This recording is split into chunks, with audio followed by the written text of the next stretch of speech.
Bon après-midi à tous. Merci de vos bons mots, mais je ne savais pas que cette séance dont je me faisais fête serait une telle humiliation pour moi. Car, à écouter cette formidable chorale constituée de futurs entrepreneurs, j'avais incarné juste en face de moi les deux seuls regrets de ma vie trop diversifiée, la musique et l'entreprise. Donc, si on doit remercier pour les cruautés qu'on vous afflige, Audencia, merci. En revenant des Sables d'Olonne, où j'étais, parce que je suis parrain d'un des bateaux du Vendée Globe, je me disais que par les non-hasards de l'existence, j'allais participer à deux départs. L'un d'une grande course et l'autre d'une encore plus grande course, qui sont des existences. Et regardez à quel point la mer, naviguer sur la mer, comme si souvent, est une formidable comparaison de l'existence. Qu'est-ce qu'une entreprise? J'ai eu quelques petites expériences, j'en dirai deux mots tout à l'heure. Qu'est-ce qu'une entreprise? C'est d'abord une idée. Mais pour être franc, une idée, c'est pas grand-chose. Si vous saviez le nombre de mes amis qui me disent « si j'avais le temps, je ferais un livre sur cette idée ». Le seul problème, c'est qu'ils n'ont pas le temps ou pas la volonté, que leurs idées sont meilleures que les miennes, mais qui fait les livres, c'est moi. Et c'est la même chose pour les entreprises. Je le sais, parce que je l'ai éprouvé. Des tas de gens autour de vous vous diront « j'ai une idée ». Mais vous, celle que vous aurez, vous la mettrez en œuvre. Et c'est là toute la différence. Une idée, c'est bien, mais tout commence après. Tout commence après quand l'idée, et c'est le deuxième trait caractéristique de cette grande aventure du Vendée, une idée, c'est bien quand l'idée devient volonté. Je me souviens de mon patron de l'époque, François Mitterrand. Il nous demandait à tous sans arrêt « qu'est-ce que vous avez envie de faire ?» Alors on lui disait telle chose, telle chose et telle chose. Il disait non, ça c'est pas une volonté, c'est un souhait. Vous reviendrez quand vous aurez changé vos souhaits en volonté, c'est-à-dire quand vous serez prêt à mettre le prix à votre idée, à votre rêve. Et à ce moment-là, ça deviendra une volonté. On croit que parce qu'il a été président, les choses ont toujours été simples. Il s'y est repris à plusieurs fois et que très peu de temps avant 1980, il était très minoritaire.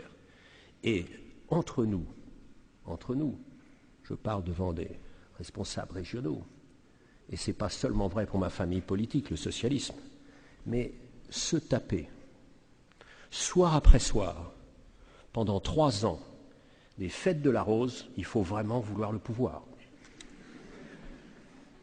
Troisièmement, une entreprise, c'est une équipe.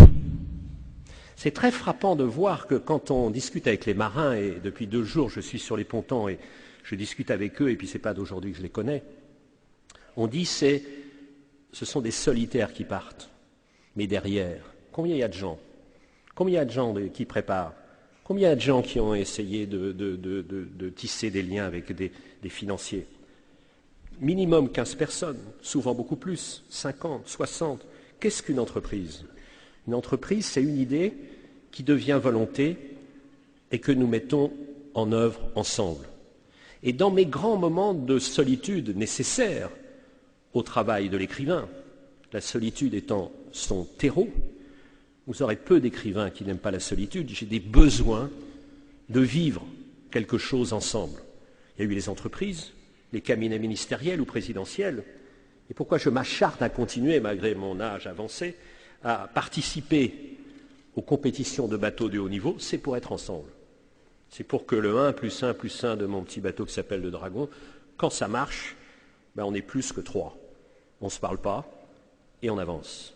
Et c'est ces moments magiques de travailler ensemble quand l'idée devient la volonté et relayée par l'équipe s'agrandit. Quatrième ressemblance, c'est le globe. Vous l'avez dit vous-même, votre terrain de jeu, c'est la planète. Vous y êtes formidablement préparé. Je me souviens d'il y a encore quelques années, les études, parce que je suis professeur dans l'âme, les études, c'était des parcours plutôt français. Quand on voit maintenant le parcours d'un étudiant en commerce et ailleurs, mais surtout en commerce, évidemment, vous apprenez cette réalité de base que j'ai connue en lisant Tintin à l'âge de 6 ans. Ça doit être la terre entière, votre terrain de jeu. 5e point, il y a des règles du jeu. Jusqu'à présent, il n'y avait pas de règles du jeu dans le Vendée Globe. On descendait, il fallait tout passer à gauche et puis on revenait. Mais il y avait des icebergs. Les icebergs, on ne sait pas. Et comme il y a du réchauffement, les icebergs ils remontent vers le nord. Cette année, il y a des portes. Il y a 7 portes. S'il y avait eu 7 portes dans la finance internationale, peut-être qu'on n'en serait pas vraiment là aujourd'hui. Dernier point, 6e point, la ressemblance entre l'aventure du Vendée et puis la vôtre, celle qui va être la vôtre, ne l'oubliez jamais, c'est la solitude.